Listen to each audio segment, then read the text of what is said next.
Entretejiendo el tiempo. Hola, bienvenidos a este nuevo episodio de Improv. Entretejiendo el tiempo. Y como les dijimos en el episodio pasado, de hecho el episodio pasado iba a ser sobre este episodio, pero como cayó en una época, bueno, más bien una fecha especial, pues lo hicimos sobre ese tema, ¿no? Pero este episodio va a ser sobre fraudes arqueológicos. También para que podamos pensar un poco, cosa que ya deberíamos estar haciendo desde hace mucho tiempo, pero bueno, con el internet a veces se nos olvida hacer un análisis y una revisión de las cosas cuando las vemos, ¿no? O sea, obviamente hacer filtros y no caer en las llamadas y conocidas fake news. Entonces, para que igual podamos revisarlo y también que no caigamos como las personas hace unas décadas, ¿no? Que sin internet, sin muchos otros tipos de herramientas, pues se tragaban todo. Entonces, pues, para que podamos igual incluso caer en alguna o evitar caer en alguna. Entonces, estoy muy emocionada, así que venga, Fer. ¿Qué es un fraude arqueológico? Bueno, o sea, los fraudes arqueológicos son básicamente eso, ¿no? Son como hallazgos arqueológicos que terminan siendo falsos. Normalmente toman muchísima importancia porque o es algo que casi como que encuentras la Atlántida, ¿no? Y luego termina siendo que no es la Atlántida. Y pues, no, ¿verdad? En este caso, han habido muchísimos fraudes arqueológicos en la historia, pero vamos a hablar sobre algunos de los más conocidos, por así decirlo, o por lo menos entre los arqueólogos los más conocidos. Sí, o sea, el rango de los temas, o más bien el rango del tema del que se trata el fraude son distintos, o sea, ya va desde dinosaurios hasta, no sé, reyes, escitas y muchísimas cosas, ¿no? Pero básicamente ese es un fraude arqueológico. Igual consideremos que si nos llegamos a alargar como es casi costumbre, pues tendremos que dividirlo en dos para que así pues se les sea más fácil pues poderlo disfrutar. Pero bueno, para no intentar no alargarnos tanto, el primero del que queremos hablar es quizá uno de los más famosos, nosotros lo conocimos en la universidad, que es el hombre de Piltdown. ¿Qué es el hombre de Piltdown? Pues el hombre de Piltdown fue un fraude arqueológico porque encontraron estos fósiles de restos humanos y se creía que era como el eslabón perdido entre los monos y el humano más temprano, ¿no? Ya después se demostró que no era así, pero básicamente la historia empezó más entre 1910 y 1912 cuando Charles Dawson, que por cierto no era arqueólogo, era un abogado inglés y era un geólogo amateur, ni siquiera como un arqueólogo amateur, no, le interesaba más la geología, pero bueno, él encontró lo que parecían ser unos fragmentos fosilizados creo que eran los huesos del cráneo, la mandíbula y no me acuerdo qué otro hueso, pero encontró estos fragmentos en una como formación de grava en un lugar que se llama Barkham Manor en Piltdown Common, cerca de Sussex, Inglaterra. Entonces lo que él hizo fue llevarle estos fragmentos a un amigo del que se llama Arthur Smith Woodward, y Woodward pues trabajaba en el Museo Británico en el departamento de paleontología.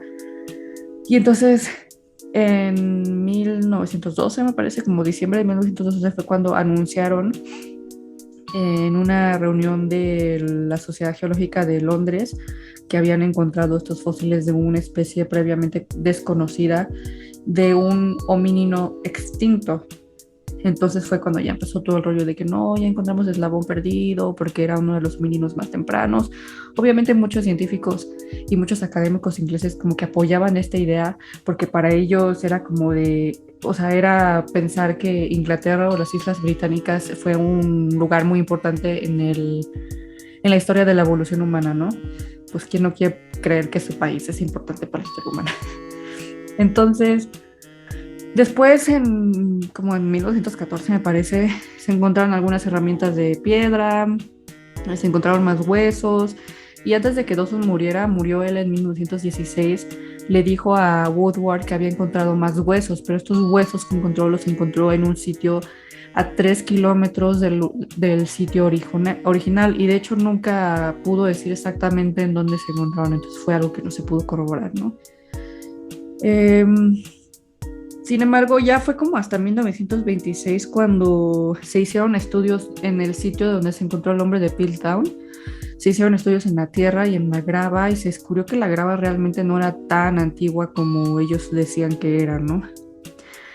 Y ya después, en los 30s, 40s, cuando se empezaron a hacer más descubrimientos de homínidos, pues fue cuando ya, por ejemplo, el Australopithecus se descubrió, o más bien se dio a conocer el descubrimiento del Australopithecus y algunos ejemplos de neandertales.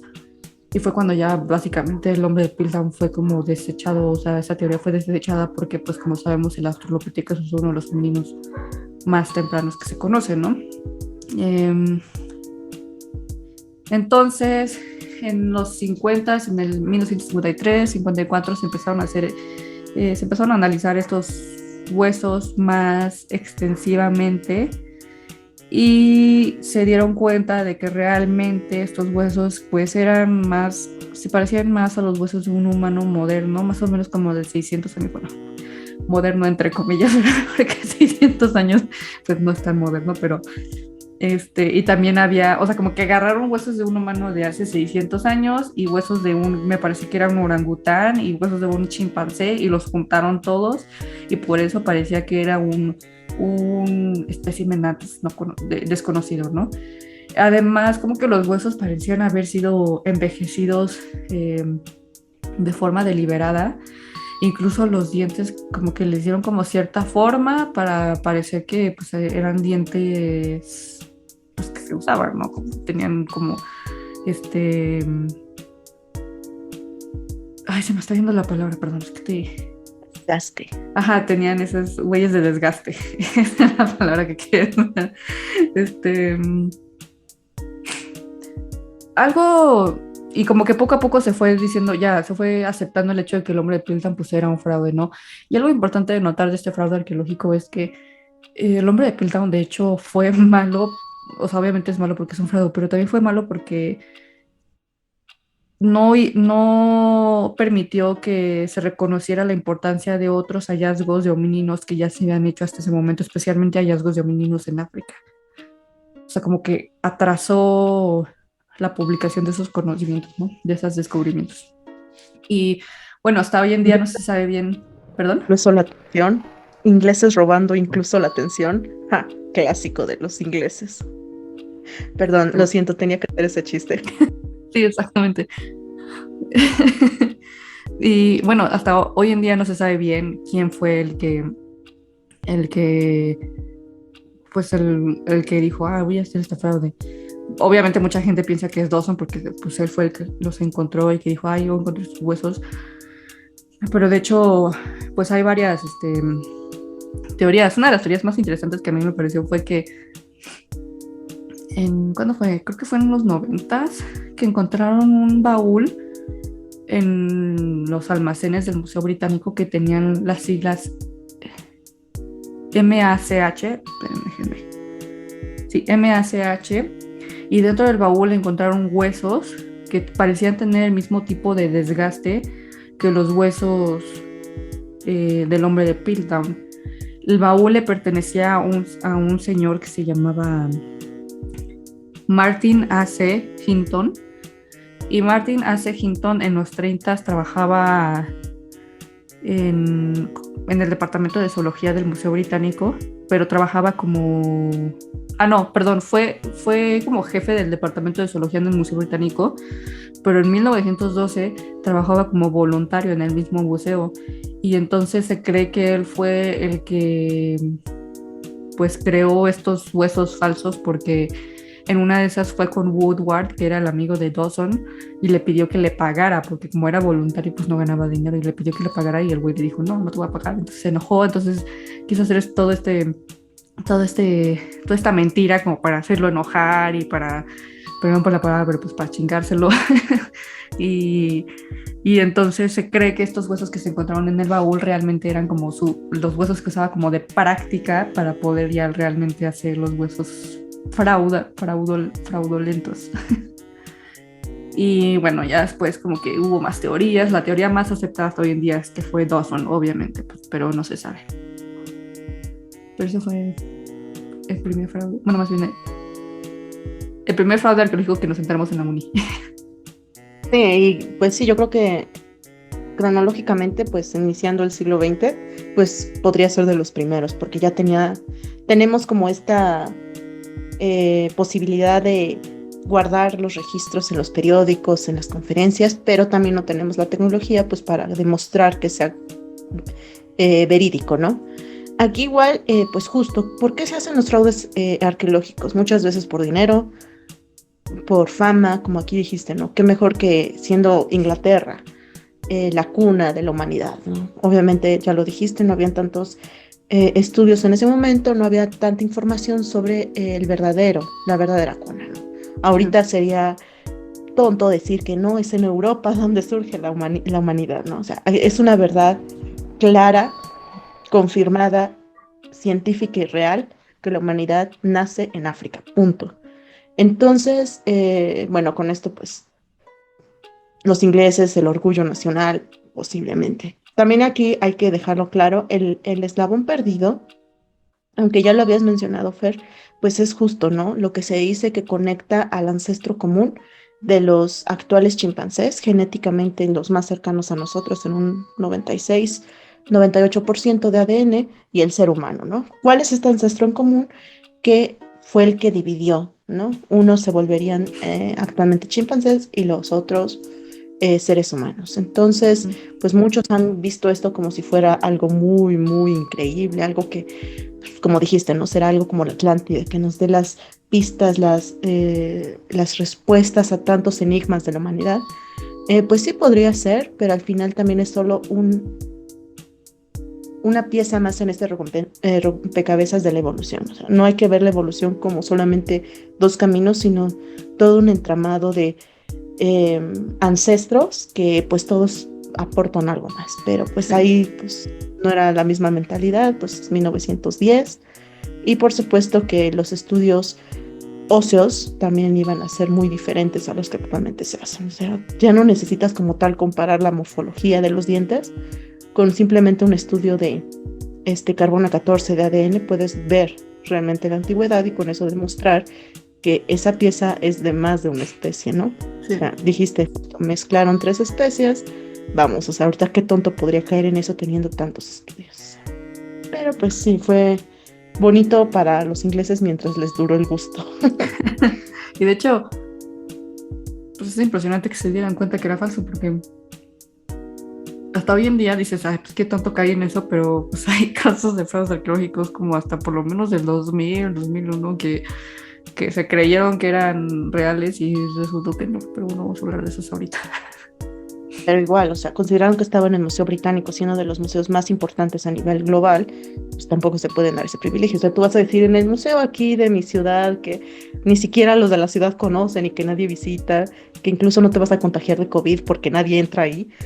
Pues tú dices, ahí pueden tener una colección pues completamente falsa, pero pues a quién le interesa, ¿no? Pero el británico dando información falsa, no creo que ahorita tuvieran como el decoro para hacer ese tipo de errores, ¿no? Ahorita un museo se supone que tiene una reputación basada en la verdad, entonces, pues, el Smithsoniano, el Metropolitan, teniendo ese tipo de colecciones, pues, no creo que ni ellos se quisieran dar esa posibilidad de margen de error. A ver, pero bueno. El siguiente caso, de hecho, es demasiado de la nueva era y todos hemos escuchado hablar. Es las clásicas calaveras de cristal. Obviamente todos sabemos a qué nos referimos porque incluso salió en una película, la 4ª película de Indiana Jones. Ya saben, esta trilogía de un supuesto arqueólogo que era más aventurero y coleccionista, pero ese es otro punto.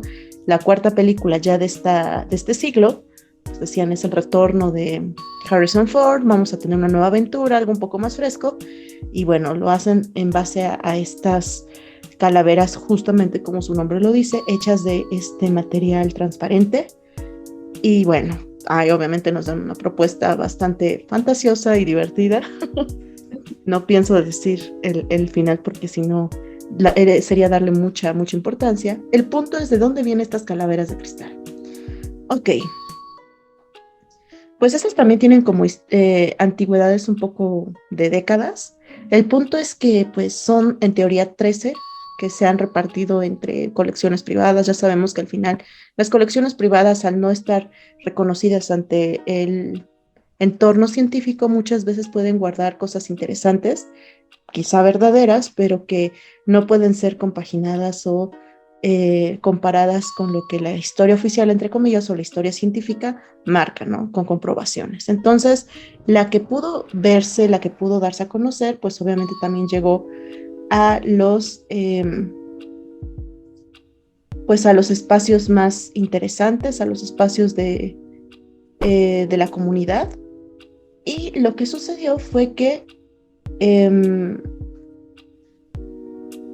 se dijo que esto venía de la zona maya, entonces de Belice en específico, y de ahí pues se llevó al británico, se llevó al smithsoniano, y dijeron, no, miren, esto está en nuestra colección de México antiguo o de mundo americano precolombino. Obviamente que ya cuando se empiezan a hacer algún estudio, esta vez pues ya un poquito más adelante, ciertas décadas más tarde, pues se dieron cuenta que esto pues no fue hecho como en la época precolombina, que fueron el siglo previo al 16, sino más bien tenía alrededor de unos 150 años. Estamos hablando de que fue alrededor del siglo XIX, cuando posiblemente fueron hechas, y que entonces la teoría era que alguien decidió hacerlas en Europa con la tecnología que ellos tenían disponible en ese momento, y más tarde la llevaron a Belice y dijeron que ahí fue descubierta, ¿no? Obviamente la chica que dijo que esto era una herencia familiar, pues era como de, ajá, sí, y dime dónde están las fotos, dónde está la evidencia, no siquiera de la exploración, de la excavación, ¿no? O sea, pues, al menos para saber que de ahí la sacaron. Y bueno, ella justificó, o ella dijo que pues se perdieron con obviamente el tiempo, que hubo una inundación en esos años por Belice y que bueno, se perdió toda la información que hablaba del descubrimiento. Entonces, bueno, obviamente que con eso perdió bastante falsedad, pero obviamente a todos les gustó, están muy bonitas, de hecho el trabajo es muy, muy bonito y todavía se sigue creyendo que pues se le da como que a civilizaciones muy pasadas como la Atlántida, o que pues habla del poder majestuoso de las civilizaciones prehispánicas, o la que definitivamente no quisiera decir, pero que es la que más detesto, que son resultado de civilizaciones fuera de este planeta. Entonces, también, obviamente, haciéndole estudios a estas calaveras, pues se pensó que incluso la forma en la que están talladas o manufacturadas, pues son demasiado buenas como para que coincida con el tiempo, ¿no? El cristal está bien tallado, que generó que no hubo fracturas, que no se partiera, entonces, ¿cómo es posible que esto se haya hecho, ¿no?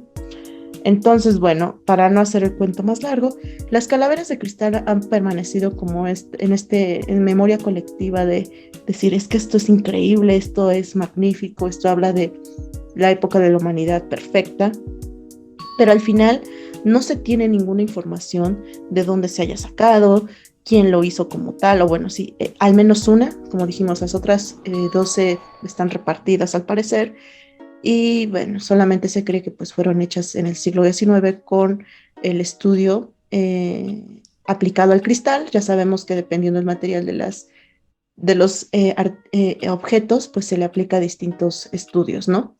Arqueométricos. El punto es que, pues, también con esta película de Indiana Jones, pues, no genera que la gente pueda realmente llegar a la verdadera, a la verdad detrás de estas calaveras de cristal. Esto no representa realmente a los pueblos precolombinos de ninguna manera. Obviamente que sí llama la atención su buena manufactura, pero por supuesto que también estamos hablando de una época en la que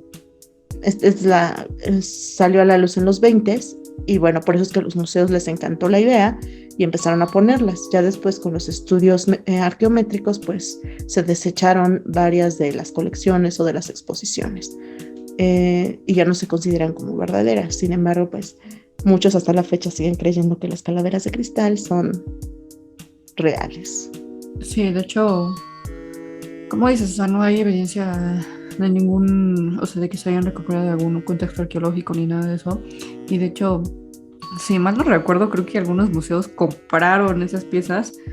Creo que en México se compró una como por 30 pesos, algo así, y creo que el museo también, el Smithsonian también compró uno, pero, o sea, se les desapareció misteriosamente en los 70s. Yo creo que más bien dijeron, esta madre es falsa, hay que deshacernos de ella. Vergüenza, vamos a hacer el hazme reír de la comunidad. Sí, pero pues sí, para cualquier arqueólogo pues es muy obvio que esas cosas son falsas porque no hay ningún registro de que se haya encontrado jamás algo así en un contexto arqueológico. Entonces, pues sí, es muy fácil que nosotros creamos, o sea, sepamos que es falso, pero para la gente es como que les gusta creer cosas que no entienden, ¿sabes? O sea, cosas que dicen, ¿dónde salió esto? Qué padre, o sea, como que... Y lo que dices de los aliens, pues también llama mucho la atención. Entonces, es más eso, yo creo, porque pues para ellos es mejor creer eso que saber que pues son falsas. No, y por supuesto, también para darle cierta veracidad a hallazgos muy impresionantes, la forma muy fácil de poderlo identificar es compararlo con arte o con objetos similares que son verdaderos. Por ejemplo, que tú veas que en esa civilización, en esa época, pues había deformación craneana, se hacían este tipo de arte corporal o este tipo de decoración facial. O sea, como que dices, ok, tiene sentido, pero al final tienes que ir poco a poco viendo que no sea como influencia más bien de cosas actuales con la otra que pasó 50,000 años después. Sí. 50,000 es un número falso, pero a lo que voy es que tienen que ser cuidadosos porque si ustedes ven las calaveras, o sea, está padrísima. La neta, yo sí la quisiera como en mi librero para que decorara, pero no te dice realmente de dónde son. O sea, es como un cráneo en cristal, dices, no, está chulo. O sea, lo podría haber comprado por Amazon en algún momento, pero no te dice realmente que eso sea mesoamericano. Si no te lo dicen, tú siempre dices, no, pues está chida la impresión de 3D, ¿no? Entonces, sean muy cuidadosos. Y de hecho, ahorita con este caso, me recuerda a otros casos que también son fraudes, pero justo por la parte de Mesoamérica o de pueblos aquí en esta zona.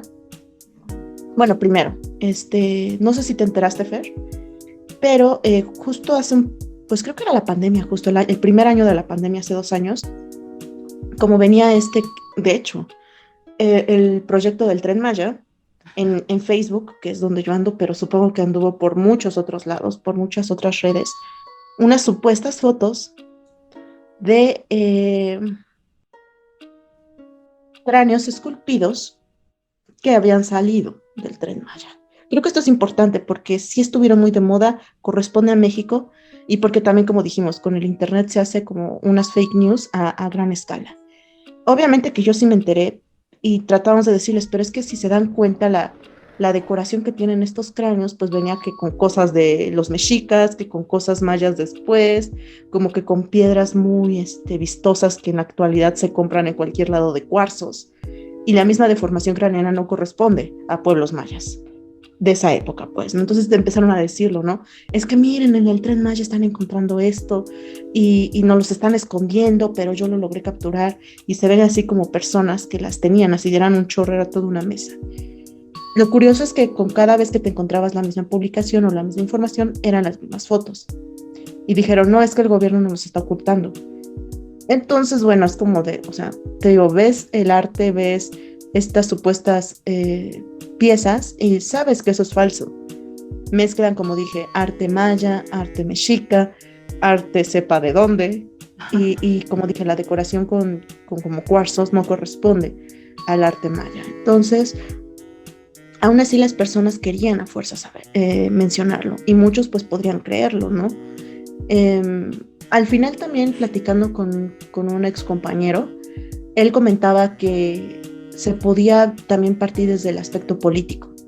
muchas veces, como dijiste, ¿no? En el caso anterior de El hombre de Piltdown, pues es una parte política, ¿no? El decir que Inglaterra es la cuna de la humanidad es política, cosa que los gobiernos lo pueden aplicar perfecto para generar recursos, generar popularidad, generar ciertos beneficios ante la comunidad. Entonces, lo que él planteaba, y que de hecho tiene posible sentido, que este tipo de fake news, de este tipo de estafas, de este tipo de fraudes, también puede generar cierta presión si es que se tiene al mismo lado una iniciativa gubernamental que es justo para incentivar cierto sector. Entonces, si tú le planteas, miren, ellos nos están mintiendo y aquí tengo las pruebas falsas, por cierto, pues justo le quitas la reputación a la parte política que estaba pues tratando de hacer otra cosa.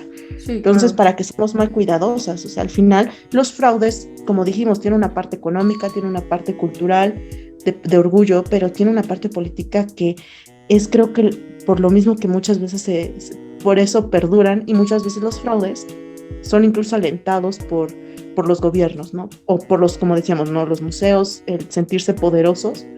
Entonces, sí me acuerdo mucho de esto. Yo decía, o sea, es obvio que esto es falso, Sí, o pero era sea, día. obviamente, como ese proyecto es tan no querido por mucha gente, obviamente han salido con muchas cosas así que dices, ¿qué pedo, no? O sea, yo les puedo decir, como trabajo en el Tren Maya, sí les puedo decir que no se está escondiendo nada de lo que se está encontrando arqueológicamente hablando, ¿no? Porque mucha gente me pregunta de la parte ambiental y ahí sí son muy sinceros, no sé nada de eso. O sea, sé como muy poco porque los de medio ambiente están como al lado de mí en la oficina, pero realmente no sé mucho. O sea, no es como si voy y les pregunto qué está pasando, ¿no? Porque estoy muy metida en mi trabajo. Pero la parte arqueológica no está escondiendo nada. O sea, si acaso luego nos llegan solicitudes de información pidiéndonos como coordenadas, así, y pues esos no los podemos difundir porque en primera se los tendrían que estar pidiendo a Lina. Y en segundo, pues es por protección, porque ya ha pasado que han llegado y han saqueado lugares donde están trabajando los arqueólogos del Tren Maya. Entonces, pues también por protección del patrimonio cultural. Pero pues en sí no nos convendría estar escondiendo cosas o hallazgos o cosas así. Y en segunda, si no, o sea, si ustedes escuchan de algo que se encontró y resulta ser cierto, lo más probable es que está todavía en proceso de ser analizado como para ya después publicarlo, ¿no? ¿Qué es lo que pasa normalmente? Pero bueno, sí, eso es lo que tengo que decir sobre el tema ya. Justo como te digo, es como también afectar la verdad de estos grandes pueblos, ¿no? A mí me molesta que las personas, porque sí hay personas que van a caer por simple inocencia, por cierta falta de, pues, este tipo de conocimientos, ¿no? Es como de, no manches, wow, qué chido.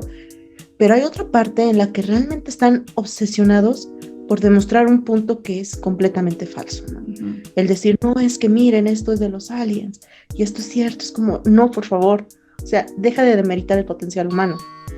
De hecho, también me recuerda otro caso que estuvo muy de moda hace también, antes de la pandemia, de las llamadas momias extraterrestres de Nazca. Nuevamente, Ah, sí. pueblos americanos antiguos que han sufrido obviamente el saqueo, que han sufrido muchas lagunas de investigación y que por lo mismo cuesta más trabajo y es mucho más lento el conocer estos pueblos para que alguien llegue. Obviamente recordemos a grandes productoras de televisión llevando el caso. O sea, no veías como tal a un arqueólogo, veías estos clásicos señores conductores de cosas paranormal o de aliens. No quiero decir nombres. ¿Saben a quién me refiero? Hay un mexicano bien metidote. Yo no sé quién. Entonces, ¿A quién te refieres? Bueno, no me lo, luego me te lo- digo, luego me dices por WhatsApp. este, y decían, no, es que mírenlas. Incluso obviamente decías, güey, ¿cómo es que pudieron hacer esto? Porque sí se veían bastante, obviamente en imágenes, como momias o como esqueletos muy secos, porque obviamente pues es región andina y pues todo se seca, con unas deformaciones muy grandes, pero obviamente los restos óseos pues definitivamente no eran humanos, eran muy chiquitos, dedos como de a 3 por mano, etcétera, ¿no? Incluso pues las proporciones no eran, pero dices, neta, ¿hasta dónde llega tu obsesión por engañar a las personas? Sí. Y no sé, la verdad, igual sabemos, ¿no? Como ya les hemos dicho, el gobierno en Sudamérica pues es incluso un poquito más tibio y más ambicioso que el de aquí, no sé cómo permitió que esto sucediera. O sea, no sé si les dieron su buena tajada, no sé si hubo otro tipo de situación que ellos no dijeron nada por mucho tiempo y estuvo de moda por bastante tiempo, no recuerdo ahorita cuánto. Obviamente después ya salió como de esto es falso, pero aún así es como mucha gente hasta la fecha lo sigue creyendo. Es que las momias de Nazca, o sea, sí hay momias de Nazca, pero no las que tú crees. O sea, ¿cómo puedes creer que esto sea verdadero, no? Es como la Entonces, falta, para que lo tengamos. sí, es la falta de ¿Mm? información, como dices.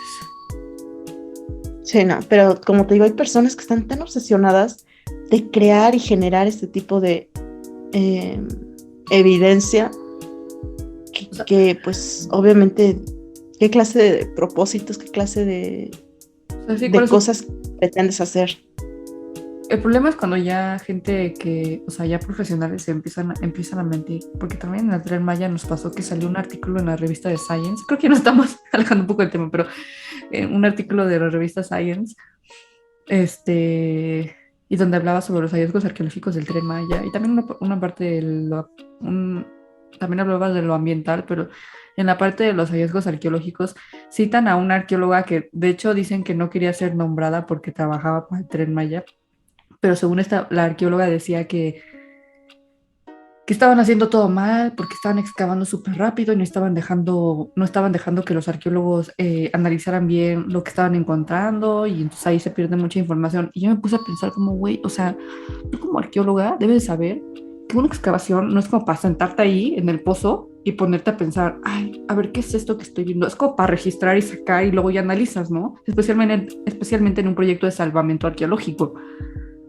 Pero bueno, cuando gente que es profesional, entre comillas, va y publica eso en una revista que mucha gente lee, pues obviamente mucha gente se lo va a creer, ¿sabes? Y ahí es cuando está el problema. Para que lo tengamos en cuenta, a veces también es mucha parte política que no consideramos cuando nos tragamos este tipo de fraudes.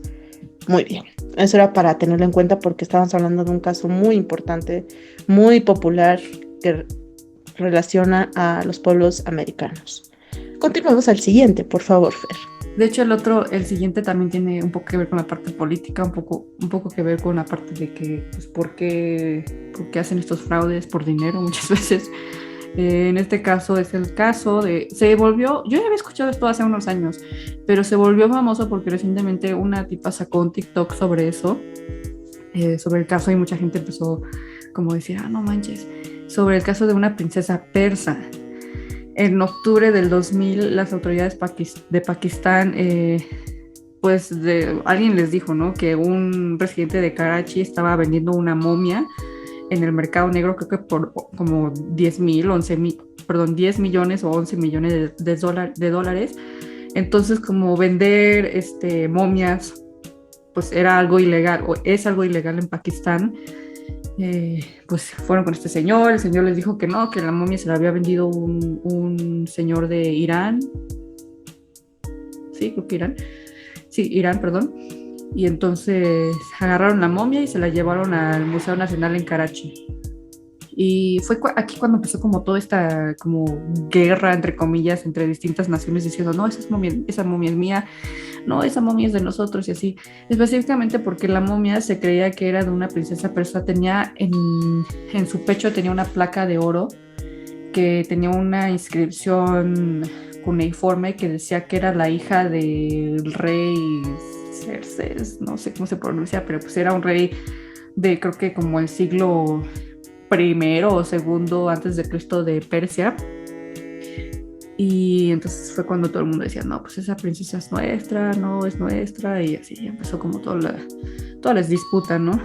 Eh, Básicamente se creía que la momia tenía más o menos 2600 años de antigüedad, y pues el fraude en sí fue como muy complejo porque estudios que se le hicieron a la momia sí dieron a conocer que se debió de haber tenido como un conocimiento, o las personas que hicieron el fraude debieron de haber tenido un conocimiento muy amplio sobre cómo hacer el trabajo en madera que tenía, el trabajo en piedra que tenía, el trabajo en oro que tenía, porque pues estaba muy bien hecho básicamente la momia, ¿no? Y también debieron de haber tenido algún conocimiento de cuneiforme, porque pues no cualquiera, no cualquiera sabe cómo escribir eso. Este, obviamente ya después pues se le hicieron análisis de carbono 14, se le hicieron análisis químicos. ¿Cómo se llama esa madre que te meten como en un tubo y da vueltas? ¿Tomografía? Ajá, tomografías, se le hicieron tomografías, y fue cuando ya declararon que pues la momia era falsa y que realmente gracias a todos estos estudios, pero es que a veces hablo muy rápido, se descubrió que la momia, o bueno, el cuerpo que se creía que era la momia le pertenecía realmente a una mujer de más o menos 21 años de edad que había muerto en 1996. Descubrieron que había muerto porque le pegaron atrás en la parte de atrás de la cabeza. Entonces dijeron, no manches, o sea, esto es un caso de homicidio, literal. Dice, alguien quiso encubrirlo diciendo que no, esto es una momia. Y sí, la persona estaba momificada, o sea, sí le habían sacado todos sus órganos y le habían llenado pues el estómago con, creo que fue sal o arena, no me acuerdo. O con una sustancia como, sí, como tipo cal, arena. Y pues sí, descubrieron que era pues alguien que murió, que mataron en los 90s y ya nadie supo quién. Y desde entonces, pues hasta ahorita no saben quién es la mujer que se murió. Es un, ¿cómo le llaman? Cold case, un caso sin resolver de Pakistán o Irán, quién sabe dónde era la mujer, que quisieron vender como una momia de 2600 años. Y pues, se me hace muy interesante eso. Pero ese básicamente es el Como caso. estas naciones, luego hay un enorme trato negativo hacia las mujeres, pues no creo que les haya sido difícil encontrar a la pobre mujer para que la hicieran pasar por una momia antigua. Sí, quién sabe qué habrá pasado, la verdad, porque estas personas que cometieron el crimen debieron de haber tenido un conocimiento muy... O sea, debieron de haber sabido qué es lo que estaban haciendo. O sea, tuvo que haber sido planeado, porque para momificar a alguien tiene que ser dentro de las 24 horas cuando se muere. O sea, no es como si fueron y desenterraron a alguien que había muerto y quisieron momificarlo. No, o sea, yo creo que sí lo planificaron bien. Pero pues no, nunca se pudo identificar a la mujer. Creo que de hecho sí supieron que era de Irán, eso sí, pero no supieron quién era. Y ya fue en el 2005 cuando la fundación EDI pues decidió, creo que es una fundación de Irán, decidió que iban a enterrar a la pobre mujer y ya, pues dejarla descansar. Y bueno, Sí, devolverle su dignidad. pues sí, pobre, la neta pobre. O sea, ese sí es un caso que siempre se me ha quedado en la mente porque dices, ¿qué pasó? O sea, ¿qué onda? Sí, y el poco corazón que tienen las personas para todo esto, ¿no? Todo un psicópata detrás de este caso. Sí. El siguiente es interesante porque tiene como una parte que repercute en la verdad, pero otra que evidentemente es como tal la prueba científica, entre comillas, que fue pues obviamente falseada. Y es el mapa de Vinlandia. Vinlandia probablemente les suene, básicamente estamos hablando de Groenlandia. Esto habla de, este supuesto mapa hablaba de, mostraba el primer mapa cartografiado por los vikingos de América. Obviamente esto se dijo que era como, wow, neta, y que según se databa del siglo XV y que por lo mismo quedó en la colección de la Universidad de Yale con los demás mapas antiguos, ¿no? Sin embargo, pues llegaron pues con obviamente estudios, pues se pudieron dar cuenta de que es falso. Y a ver, entonces, ¿en qué consistió este supuesto mapa en el que se veía América hecha por los vikingos? Obviamente que si es del siglo XV aproximadamente, estamos hablando de que pues contaría con los recursos o con los materiales de esa época, que es el final de la época medieval. Obviamente que cuando se les dio los estudios, las pruebas, pues se dieron cuenta de que no estaba hecho con tintas de esa época, sino más bien con tintas de los años 20 del siglo pasado. Sin embargo, también el soporte, el papel, entre comillas, en el que se hizo este mapa, el pergamino, sí tenía datación medieval y no solamente consistía en un soporte, en un solo soporte, sino más bien tenía partes de un manuscrito llamado Historia Tartorum y de otro llamado Speculum Historiale, que sí son del siglo XV, entre 1400 y 1460. Y sobre eso, con la tinta de los 20, se intentó hacer justo este supuesto mapa de los vikingos. Obviamente que con esto en la mano, pues nos podemos dar cuenta de que precisamente tenían la intención de, pues, engañar con un soporte antiguo, pero con obviamente la idea de los 20. Obviamente que esto definitivamente pues se alejó, pues ya se le quitó su parte de que no es el mapa hecho por los vikingos, pero al final sí se mantiene el mapa como algo histórico en sí.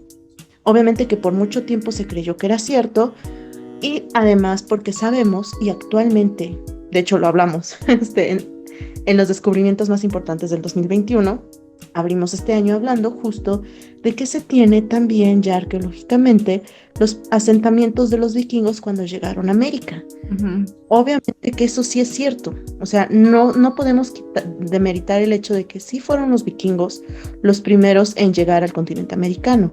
Obviamente que no con la repercusión como Colón, porque simplemente llegaron, hicieron una pequeña colonia, fueron corridos por los pobladores y escaparon y nunca más volvieron.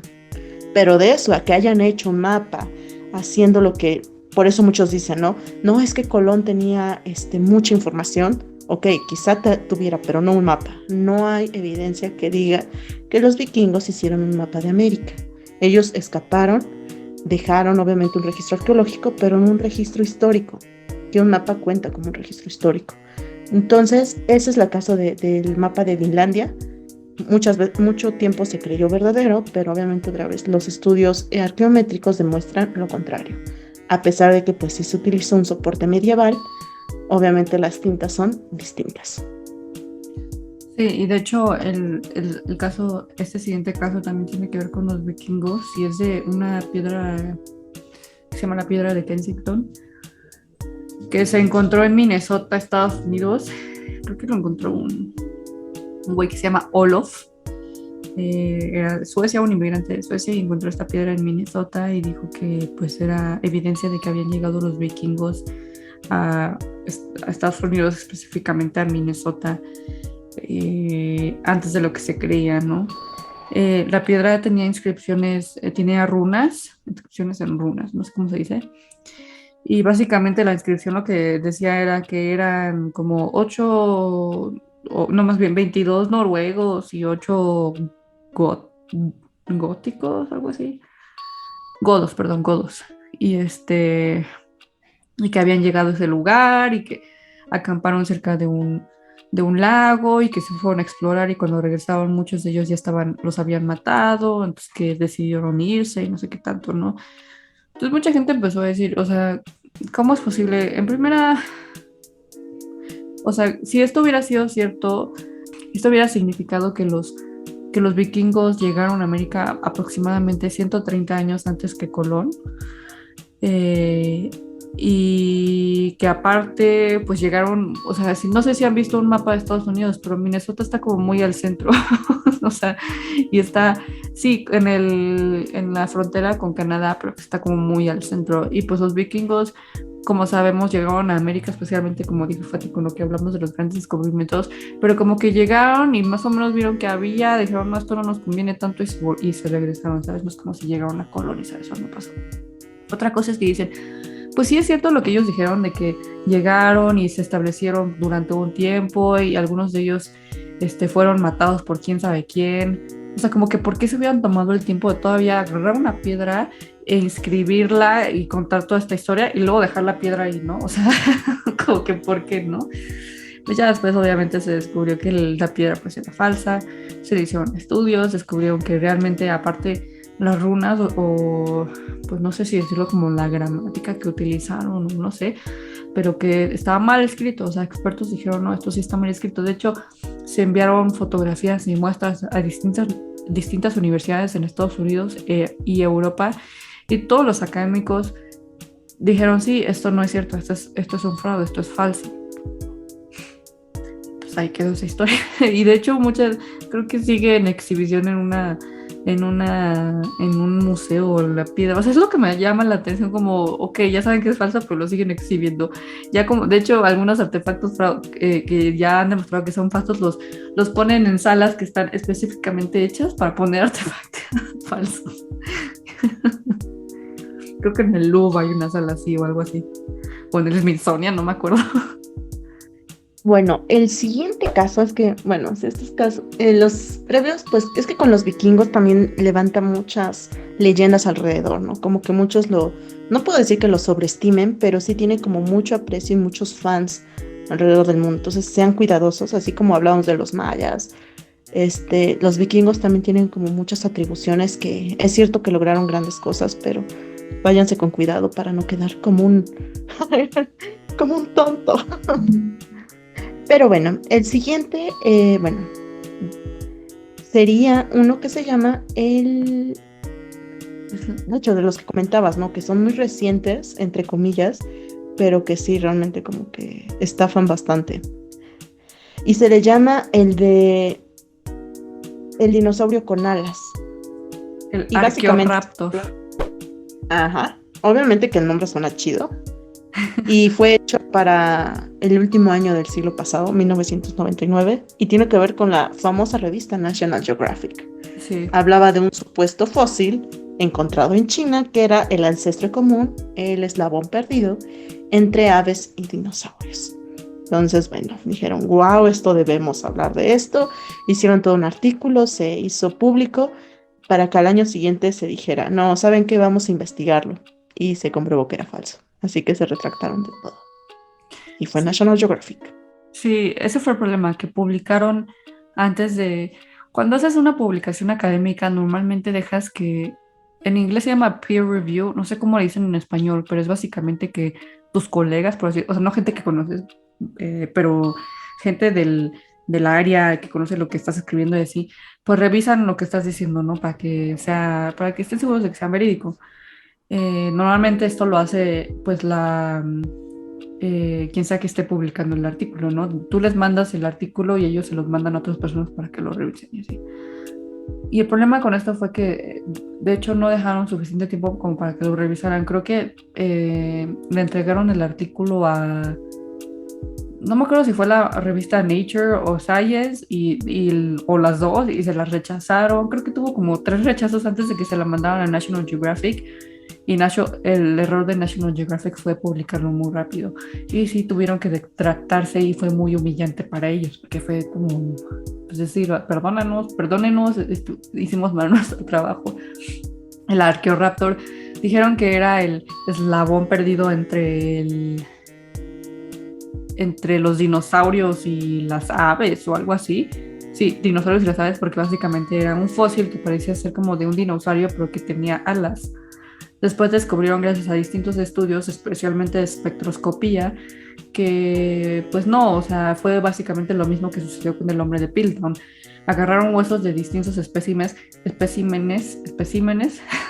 En este caso sí había algunos huesos de dinosaurios reales y los juntaron y dijeron, ah, pues aquí está nuestro nuevo dinosaurio. De hecho, se cree que la persona que pudo haber hecho esto, pues fueron agricultores de China que se dedicaban a buscar así cosas para vendérselos a los arqueólogos y que un agricultor llegó, encontró distintos fragmentos, los quiso juntar porque sabía que una pieza entera se vendía mejor que distintos fragmentos y así fue como lo vendió. La pieza en sí se descubrió en Estados Unidos, en Utah, porque la estaban vendiendo, un coleccionista la estaba vendiendo, o un dealer creo la estaba vendiendo, y la compraron por $80,000, lo cual se hace mucho dinero para algo falso, pero bueno. Eh, y sí, pues ya no tuvieron nunca ese eslabón perdido entre las aves y los dinosaurios y tuvieron mucha humillación los de National Geographic, pero todo fue como por querer hacer las cosas rápido, ¿saben? Porque no es como si las personas que en sí descubrieron o que en sí le dijeron a los de National Geographic descubrieron eso, o sea, no es como si ellos sabían que era un fraude, pero porque pues así se los vendieron y ellos se los creyeron, ¿no? Pero pues sí, o sea, fue falso y de hecho creo que sí hubo un experto que fue a analizar los huesos una de las revistas mandó a un experto a revisar los huesos y el experto les dijo, no, pues esta cosa no es real, ¿eh? No se la crean. Y los que tenían posesión de ella en ese entonces, creo que se llaman Cherkas, algo así se llamaba la pareja, se enojaron y dijeron como, no, no digas eso y vete de aquí, ¿sabes? Y Curry, y creo que un güey que se llama Sloan, Curry era de National Geographic, me parece, o no, Curry era un paleontólogo y Sloan creo que, no me acuerdo de dónde era, pero esos dos personajes también como que medio tenían sus sospechas de que el fósil era falso y como que fueron manipulados por los Cherkas para no decirlo, ¿sabes? Y ya hasta después pues sí se arrepintieron. Pero pues es lo que sucede cuando haces cosas así, la neta. También hay que entenderlo. National Geographic, para ser sinceros, National Geographic no es una institución sobre investigación como tal. Es más de divulgación, quizá es más de fotografía, quizás es más como de documentales de fauna. Pero ya hablando de como arqueología, historia, física, ellos no son la primera base para estas investigaciones. Ellos pueden hablar de eso, quizá tener cierta entrevista con estos científicos, pero pues por eso es que hablabas, ¿no? Otras revistas como Science, que es de las más importantes, Archaeology, que la hemos mencionado antes, aquí en el caso de México, Arqueología Mexicana, sí son como tal enfocadas a esta ciencia. National Geographic es buena por toda la información que maneja desde la divulgación, pero no es su fuerte el decir, ok, yo te patrocino para que tú investigues. No, eso es ya una vez que tienes las investigaciones, ok, entonces ahora sí ya me toca hablar de esto, pero ya antes hubo como tal muchos filtros. Entonces, pues ahí sí como que les ganó mucho la emoción y pues no fue el resultado que querían. Sí, no. El penúltimo que quiero mencionar para que cerremos con otro que conocimos en la licenciatura. Antes de ese se le llama la tiara de, Saita. a ver, Saitafernes. Ajá, Saita. Disculpen que está, de hecho este caso está bonito, la neta. Y tiene que ver con el Museo del Louvre, otro museo bastante importante que pues, híjole, que te equivoques como que daña la reputación. El punto fue que a finales del siglo XIX, 1896, hizo una adquisición que para ellos era muy importante, ¿no? La tiara de oro de la península de Crimea y que remonta al siglo III antes de Cristo, que incluso la pagó, bueno, la compró por 200,000 francos de oro, o sea, híjole, pobre Museo del Louvre, o sea, realmente sí gastó para conseguirla, pero pues estaban emocionados por esta pieza, Vale la incluso pena. llevaba, pues sí, o sea, tenía una inscripción en griego que decía, el consejo y los ciudadanos de Olbia honran al gran e invencible rey Saitafernes. Obviamente tenía que ver con, pues, la pieza estaba hecha de oro macizo, entre comillas, y hablaba sobre este reyesita que a finales de este siglo, pues tenía algunas colonias en el Ponto Euxino, obviamente ya dijimos que es en esta zona de Crimea. Obviamente que esto se hizo toda una fiesta y pues estaban muy felices porque pues iban a ver muchas exhibiciones de antigüedades de la zona, sobre todo rusas. Tenía 18 centímetros de altura, o sea, realmente pues, toda una belleza esta pieza y una en forma de cúpula. Incluso lo que se puede ver ahí es que están en relieve la pelea entre Agamenón y Aquiles por Briseida. Me disculpo, pero están vendiendo ahorita churros en la calle. Una Está disculpa. bien.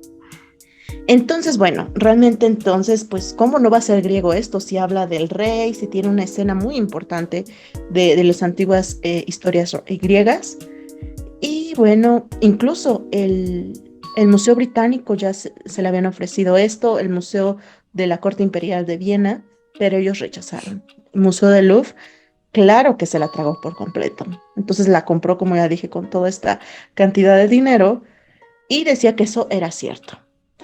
Y aquí, eh, obviamente, finalmente llegó un especialista, se le llamó al arqueólogo alemán Adolf Furtwängler, lo siento, no sé hablar alemán, y bueno, aquí es cuando pues se dio cuenta de que algo no andaba bien, porque los grabados estaban como muy mezclados de estilos. Es lo que les comentábamos, ¿no? Tienen que realmente ser muy cuidadosos de que no les estén mezclando épocas y pueblos. Y en este caso este arqueólogo dijo, no, aquí está una mezcla rara, además de que no tenían materiales de la época. Entonces, con esto se tuvo que aclarar. Y es ahí cuando se dieron cuenta de que fue falso. De hecho, llamaron al responsable. Y el responsable se llamaba Israel Rochomovsky y él es el que básicamente lo hizo. De hecho, él es de, bueno, era, no sé si él se murió, pero era de Odessa. Y hemos escuchado mucho de esa ciudad últimamente, ya saben por qué. Y él platica que llegaron dos patos a pedírsela. Incluso le brindaron como las imágenes en las que tenía que basarse para hacer estas inscripciones, hacer estos grabados. Obviamente estas dos personas incluso estaban con muy buena información actualizada de los recientes descubrimientos que ya se tenían en ese momento en Grecia. Y obviamente a este señor pues le pagaron 7,000 francos. Obviamente que pues él no esperaba que esto llegaría a que pues más bien fuera como un fraude ante un museo tan importante. Obviamente que la Louvre estaba muy conmocionado y no le creyeron.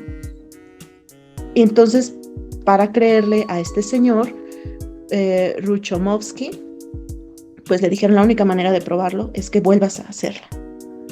Que repliques la pieza y con eso te creeremos de que tú eres el fabricante y esto es un fraude arqueológico. Obviamente que pues lo hizo y tristemente el museo tuvo que pasar esta vergüenza, la retiraron y con esto, de hecho, bonito final feliz para Ruchomovsky, él fue felicitado, o sea, así como Louvre fue pues obviamente avergonzado y burlado, el artista, el que diseñó la tiara, pues fue muy alabado por su gran trabajo. Realmente ustedes deben buscar imágenes de las piezas, está bellísima. Sí, Y también incluso recibió la medalla de oro en el Salón de las Artes Decorativas de París. Vivió perfectamente, incluso se movió a París a vivir, donde estuvo hasta su muerte en el 34. Y curiosamente la parte de la pieza, pues estuvo en muchas exhibiciones más tarde.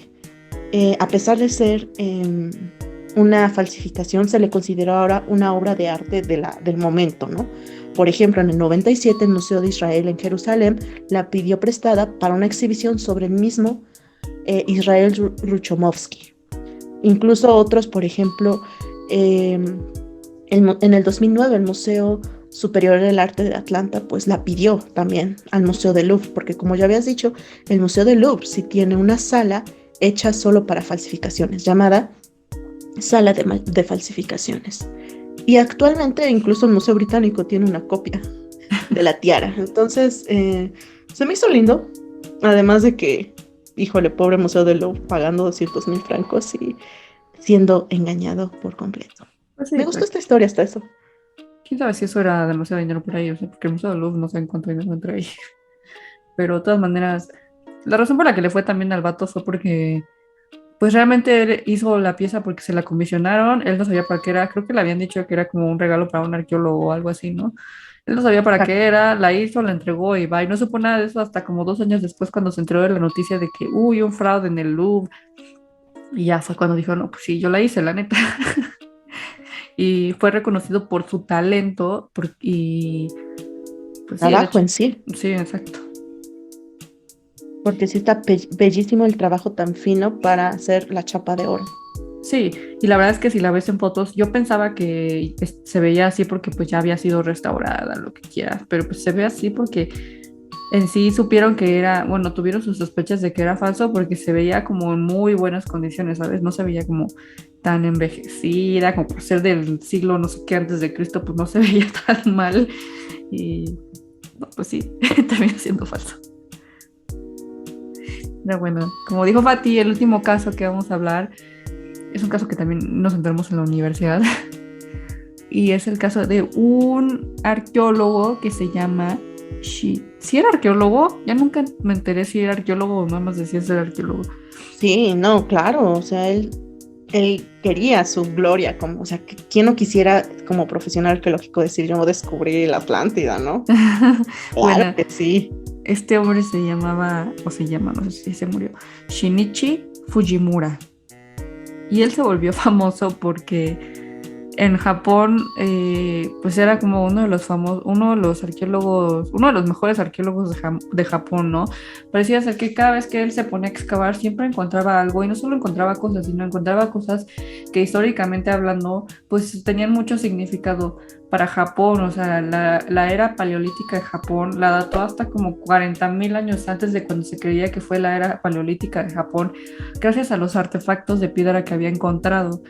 Sin embargo, en el 2000, creo que fue en el 2000, de hecho, el 2000 fue un año muy importante para los arqueológicos, pero en el 2000, pues una revista que se llama Mainichi Shimbun, perdón si estoy teniendo un acento muy malo japonés, pero ellos publicaron fotografías de que este arqueólogo, o sea, literal le tomaban fotografías y él estaba excavando hoyos, haciendo hoyos y enterrando los artefactos, que al día siguiente salió unas noticias diciendo que había encontrado ya más artefactos de la era paleolítica de Japón. Y ya cuando lo cacharon, sí dijo, no, sí, la neta sí es falso. Él dijo que ese en específico era falso, que lo había hecho porque tenía mucha presión. Ya saben cómo son los arqueólogos, ¿no? Siempre tienen mucha presión por encontrar algo, porque si no se les sacaban los patrocinios y todo eso.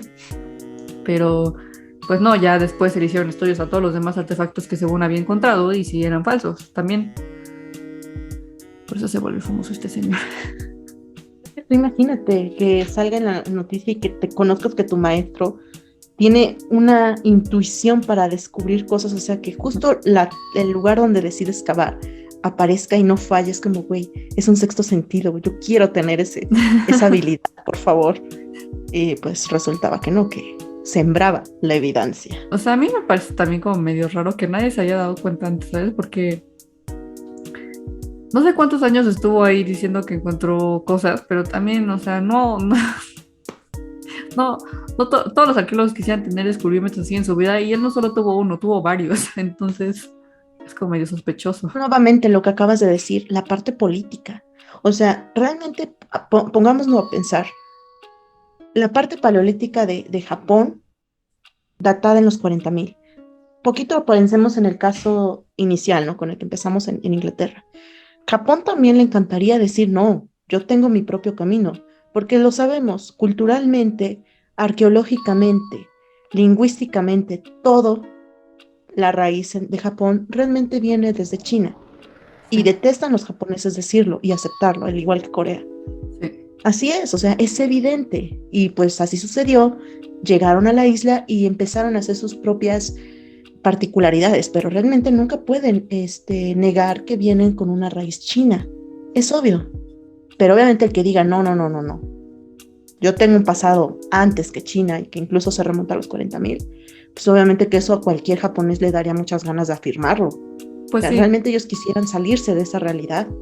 Y pues esto era la cosa que necesitaban para creérselo. tienes razón. De hecho, sí, tienes razón. O sea, es como en el caso de Inglaterra, ¿no? Que los académicos pues apoyaban esa teoría de este güey Dawson que había encontrado el hombre de Piltdown porque les convenía.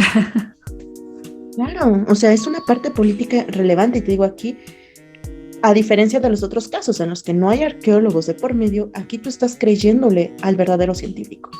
O sea, aquí sí es como de, o sea, sí hay la parte política que al Estado le conviene, a la sociedad, pero también es el arqueólogo el que está de por medio. Entonces, ya sabes, no hacemos esto de las falacias ad no sé qué, ad hominem y no sé cómo se llama la otra, en la que solo porque sea un arqueólogo lo tomas en cuenta. Sí, realmente es un poco dramático porque, o sea, hay muchas cosas que ya hemos comentado sobre cómo es la parte arqueológica en Japón. Lo que hablábamos de no hace tiempo de los montículos y este caso, hay verdaderamente una hambre en Japón de que tengan una historia distinta. Sí. Y necesitan las evidencias. Eso es lo padre de la arqueología, que la arqueología tiene el poder de realmente desmentir muchas cosas, tanto para bien como para mal de la sociedad, pero también tiene el poder justo de engañar. Sí, claro. Entonces, híjoles, ¿no? Este caso es muy divertido porque justo dices, güey, o sea, qué bonita habilidad y resultó que todo era falso. Pero es esta parte también triste de que ocupes tu posición y tengas todo un plan siendo arqueólogo. Porque obviamente tu posición te permite ser, que te crean. Sí, de hecho, si buscan las fotos de Shinichi Fujimura, se ve ahí como, o sea, literalmente lo cacharon en el acto, o sea, haciendo los hoyos y enterrando las cosas. Hasta me da como un poco de ternura, ¿sabes? Porque ya está viejito el güey. Pero no manches, el viejito no le quita lo mañoso. Sí, sí. Pero bueno, Eh, Obviamente ahorita hemos presentado 8 casos de falsificaciones y nos hicimos ya más de una hora, entonces definitivamente quedará para después ahora hablar de nombres de falsificadores. sí, de personas famosas y de hecho una de ellas es mexicana. Mm, oh, sí. Pero bueno, eso ya lo dejamos para otro episodio porque sí, como dice Fati, ya nos hicimos creo que más de una hora, ¿no? Y son 8 casos, realmente sí hablamos de bastantitos. Sí. Pero bueno, entonces esperen nuestro próximo episodio. Bueno, no sé si vaya a ser el próximo, pero sí, definitivamente sí lo vamos a grabar de los falsificadores. Y bueno, pero eso fue todo por hoy. Muchas gracias por escucharnos. ¿Algo más que agregar, Fati? Pues nada, que síganos, ya saben, en nuestras redes. Nos disculpamos porque Facebook está un poco abandonado, pero igual siempre intentamos pues contestar. O bueno, que igual ustedes nos comenten si les gusta o necesitan o quieren algún otro tipo. Eh, Esto sí, su podcast aquí está. Y bueno, feliz porque el tema está muy padre, la neta. Y vale la pena también para que nosotros no caigamos tanto y entendamos el poder de la arqueología, así como en la parte política para aceptar o creer este tipo de engaños. Exacto. Entonces, esto fue Impronta. Entretejiendo el tiempo.